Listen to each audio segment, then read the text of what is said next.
Hey everyone, this is Evgeny and you're watching LangGraph Advanced series. Today our plan would be to check how you can use human in the loop and how you can introduce it, but using high-level API, meaning pre-built agents. So join me and let's take a look at that together. Alright, so this is our plan for today. We are constructing a new graph, a new agent, which will be capable of buying stocks for us. The idea would be that I have $1,000 that I would like to spend for Tesla as an example. So I send my request to the agent, and then agent would make a call to the tool for lookup stock symbol because we need to have TSLA, not Tesla. Tesla is a company name. And having back the ticker, there is another tool called for fetch stock data, which provides all the financial data from the company. Then agent should look through the financial data and extract the current price of the stock. And then having that I have $1,000, it should calculate how many shares I can buy on this money. And for that, it places it in order. So using another tool, place order. But this time we would like to interrupt the process because this is a really risky tool. We are kind of spending real money on that. Right, so we need to additionally approve the action, and here we would interrupt the flow and send back to the user approval.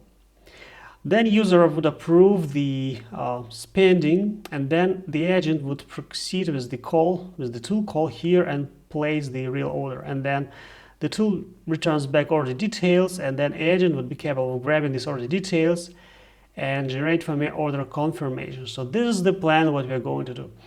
And crucial point here is that we kind of have different tools. We do have risky tools, which is place order, and we have like normal flow tools, which we don't care much about, right?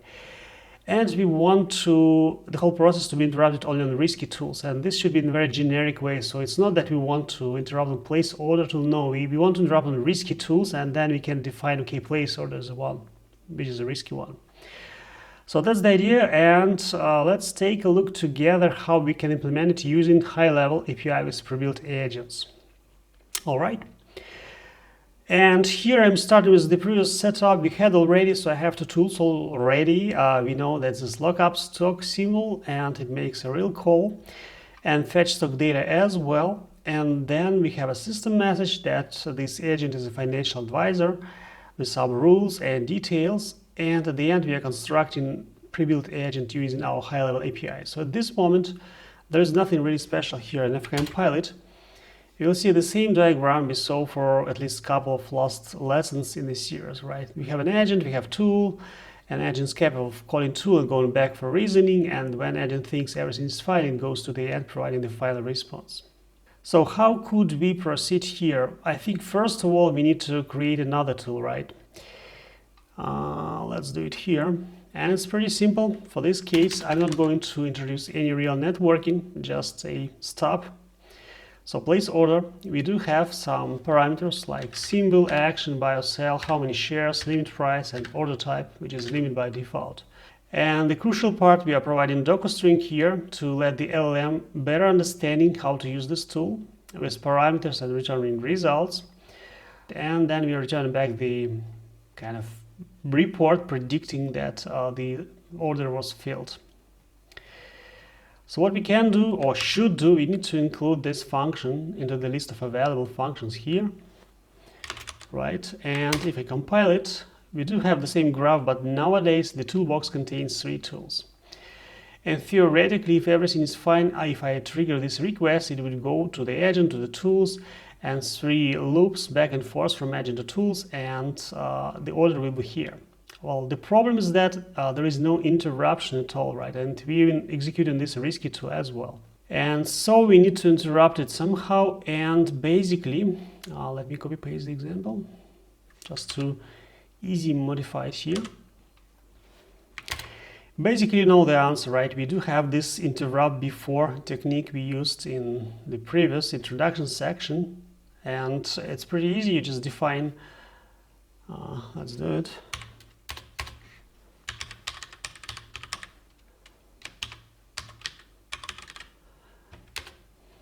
And then you provide a list of nodes where you would like the flow to stop, for example, tools in our case.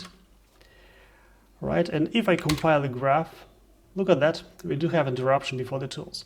So each time agent wants to trigger a tool call, there will be an interruption, and control goes back to the client of this agent, and then you can analyze which tool was that, and the client can make a decision if tool should be executed or not, right?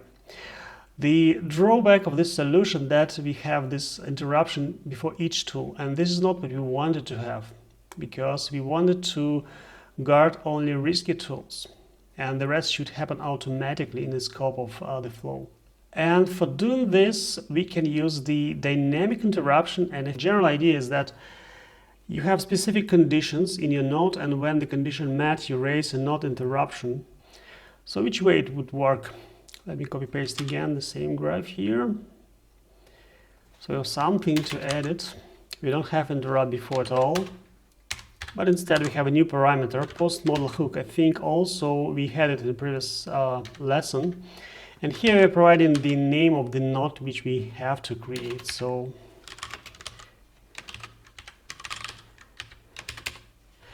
an interesting thing that it's not about interruption. This is it's called post model hook, so you can do whatever you want after the agent processed the request and you have specific state, like list of messages, for example.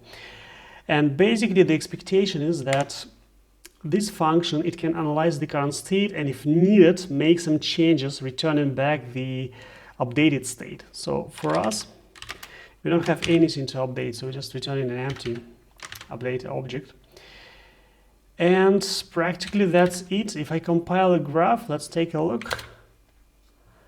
We have this additional node here, post model hook, and this will be our basis for making a decision if interruption should happen.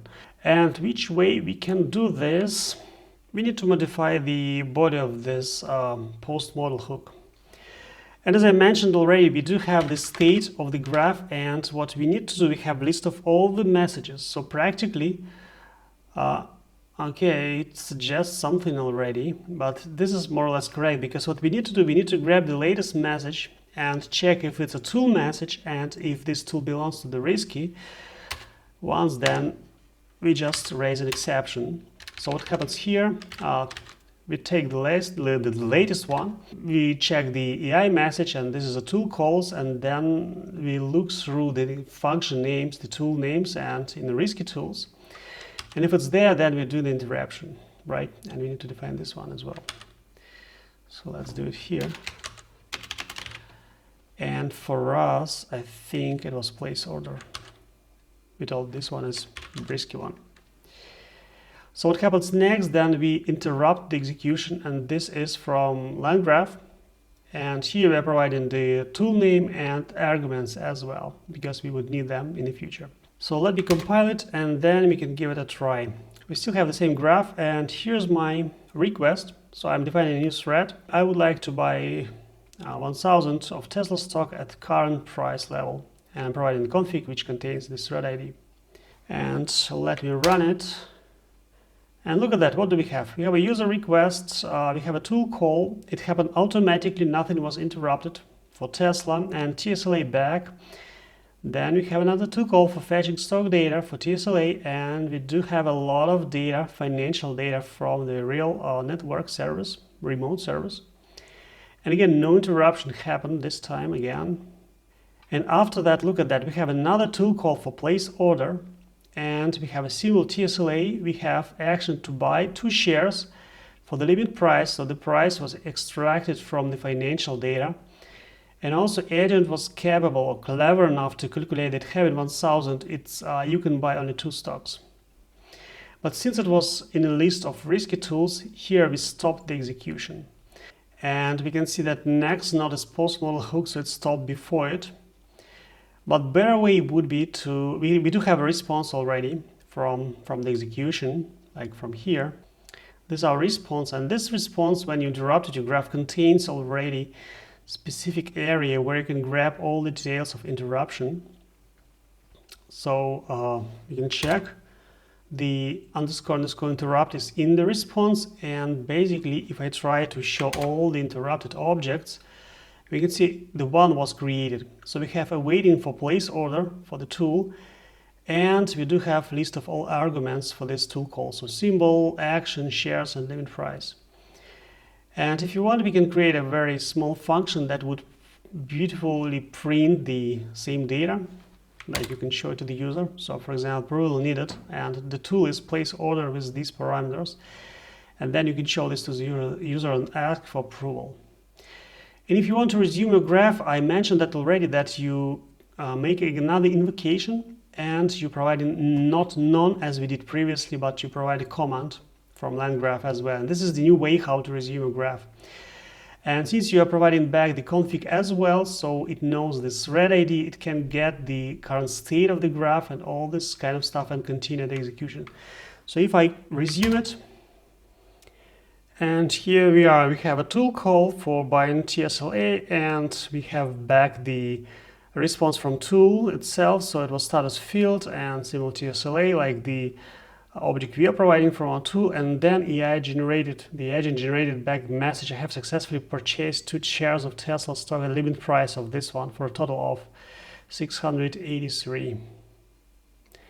So everything worked fine, right? And but basically we didn't improve anything, right? What we did so far, we interrupted the graph and then we resumed it, and instead we want to have a real approval. So we want to implement 2 use cases. First, the user approves the message and then we see the result, or the second one, user decline the tool call and then we see another result.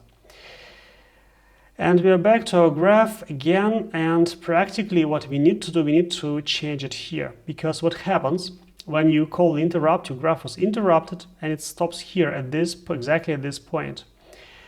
And when you resume the graph, it continues the execution, and this value would contain the result of your state update or approval. And this one we can reuse to analyze if user approved the message or not. So practically we do have here 2 cases, and let me pass it very quickly. So what's happening here? We have a decision object back from interruption, back from resuming. And then we are thinking about, okay, if the decision has the approved to true, then we are just returning back the empty state, so no updates of the state is needed. And this is the approval path, the successful one, right? And what should we do if we want to cancel the execution? This is a very tricky part, because the agent expects from the tool to have back a tool message, and we need to simulate it. And this is what's happening here. So we create a new tool message, and here we're providing context that we are saying, okay, the action was cancelled by human, and then we're asking the agent to continue without executing the tool and just perform next steps. And for the tool, just to have everything in one place, we are copy-pasting the tool ID and tool name, right? And in this case, we have to modify the state, because we want this tool message to be on the top of our conversation. So we're returning messages and the tool message. And again, just to refresh your memory, this is not a general assignment. We have a reducer here, and this tool message will be added on top of already existing messages. So this is the negative path, right? And well, let's give it a try and see how it works. Let me compile it. It's the same graph, and again, what's happening, just to recap it, when you interrupt the graph, it stops here. When you resume it, you have the access to decision, and then after resuming, this happens, and then you can do something on that. So let's give it a try. I'm asking the same question. This is okay, this is a new graph, so this is a new thread, buy 1,000 of Tesla stock at the current price, and you saw this already. And we have the same, right? We have 2 tool calls for financial data for stock symbol. Then it stopped at the risky tool here. And you can double check that the approval is this one. There's a place order for parameters TSLA by 2 and 340.